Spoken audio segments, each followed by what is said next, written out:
आदेश आदेश आदेश। आज गीता ज्ञान की बात में हमारा पाठ 7वां अध्याय 1 के 12वें और 13वें श्लोक की बात करेंगे। आज दुर्योधन ने बहुत कुछ बात की तो कोई जवाब प्राप्त नहीं हुआ द्रोणाचार्य के द्वारा। तब दुर्योधन का जो मनोबल है वो टूट रहा था। तभी उनको खुश करने के लिए भीष्म पितामह ने सद्भावना बताते हुए शंख बजाया। 12वां श्लोक।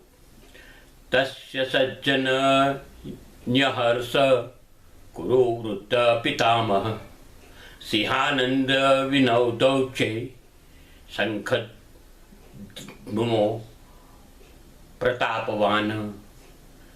13वां श्लोक। तत शंका स्वपैजस्य प्रणवानक गोमुखा सहसैवाभ्य न्यन्तः स शब्दसूतु मूलो अभवत। भावार्थ है, तब कुरुवंश के वयोवृद्ध परम प्रतापी पितामह भीष्म ने दुर्योधन के हृदय में हर्ष उत्पन्न करते हुए सिंह गर्जना के समान उच्च स्वर से शंख बजाया। तत्पश्चात उनके शंख का ध्वनि सुन के अनेक शंख नगाड़े ढोल मृदंग और सिंह आदि बाजे अचानक एक साथ बज उठे। उनका वह आवाज बहुत भयानक था, बहुत तेज था। 12वें श्लोक में बोला, चूंकि दुर्योधन की बात करें तो शंख के आवाज से इनको हर्ष उत्पन्न हुआ। दुर्योधन को खुश करने के लिए शंख बजाया गया। जो ध्वनि उत्पन्न हुआ वो भीष्म पितामह द्वारा शंख बजाने से हुआ। भीष्म पितामह क्या है? तो त्यागी है। इन्होंने राज्य का स्वीकार नहीं किया, कंचन कामिनी का त्याग किया और इसीलिए इनको प्रतापवन कहा जाता है। प्रताप पवन। जब विचित्र वीर्य के लिए काशीराज की कन्याओं का स्वयंवर रखा था, तभी एकत्रित हुए सभी क्षत्रियों को अकेले भीष्म पितामह ने हराया था। इस समय गुरु द्रोणाचार्य के साथ भी युद्ध किया और जिनसे विद्या सीखी उनके साथ भी हार नहीं मानी। पितामह भीष्म जब बाण शैया पर सोए थे तभी कृष्ण ने भी धर्मराज युधिष्ठिर को कहा था कि धर्म के बाबत में कोई प्रश्न हो तो वो पितामह भीष्म से पूछ लेना चाहिए, संदेह हो कोई चीज की तो। ऐसे तो महाभारत में भीष्म पितामह और धर्मराज साथ साथ अर्जुन और द्रौपदी के संवाद की श्रृंखला है पूरी। एक दफे सुनने जैसे, कभी समय मिला तो इसकी भी चर्चा हो जाएगी। इधर 13वें श्लोक में जो चीज बताई गई कि पितामह भीष्म के द्वारा जो शंख बजाया गया, इसका परिणाम क्या आया? ऐसे तो पितामह भीष्म द्वारा बजाया गया शंख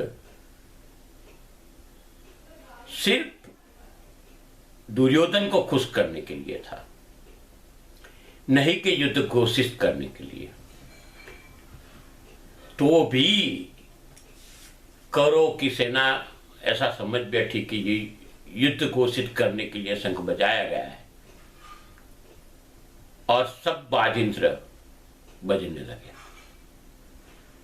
जब मांगलिक कार्य होता है ना, आरती होती है, पूजा होती है, तो शंख बजाया जाता है, वो पवित्र माना जाता है। इसी तरह मंगल कामना के लिए इस युद्ध में भी शंख बजाया जाता है और इसको पवित्र मानने में आता है। इसीलिए आरती में, युद्ध में शंख बजाया जाता है और ये परंपरा रही। इसी तरह मृदंग बजे, ढोल बजे, दुदुम्बी बजी, सुंगी बजी, सब अलग अलग प्रकार के वाद्ययंत्र, और इसी प्रकार एक भयानक आवाज उत्पन्न हुआ। बात यहां पे ये आती है, बिन समझे किया गया काम। भीष्म पितामह द्वारा जो शंख बजाया वो दुर्योधन को राजी करने के लिए बजाया था। कौरव सेना वाले समझे नहीं कि क्यों बजाया, और युद्ध का ऐलान हो गया। जब शंख बजता है सबकी ध्वनि, अलग अलग शंख सबने बजाया और युद्ध का ऐलान हो गया। हर एक शंख की विशिष्टता है जो अगले सप्ताह हम चर्चा करेंगे। हर एक शंख की, क्या शंख क्या से आया, ये शंख को क्यों कहा गया, ये भी समझना बहुत जरूरी है। हम बार बार कहते हैं कि सिर्फ गीता पढ़ लेने से गीता नहीं जाती, गीता को समझना चाहिए। एक एक शब्द, प्रताप वन जैसा शब्द भी समझना चाहिए कि प्रतापी राजा के लिए जिसके त्याग किया जाता है। ऐसी रसप्रद बातें आप तक पहुंचाने के हमारा संकल्प है, हम पहुंचाते हैं। मगर ये प्रतिशत कम लग रहा है। इस चैनल को फिर से कहता हूं, आपको विनती करता हूं कि आप सब्सक्राइब करिए, इस वीडियो को लाइक करिए, देखिए और दिखाइए लोगों को हमारे धर्म की, सनातन धर्म की सच्चाइयां क्या है और कितनी गुड़ बातें एक एक श्लोक में लिखी गई है। समझना काम हमारा है, न समझे तो हम अनाड़ी है। अस्तु, शुभम भवतु।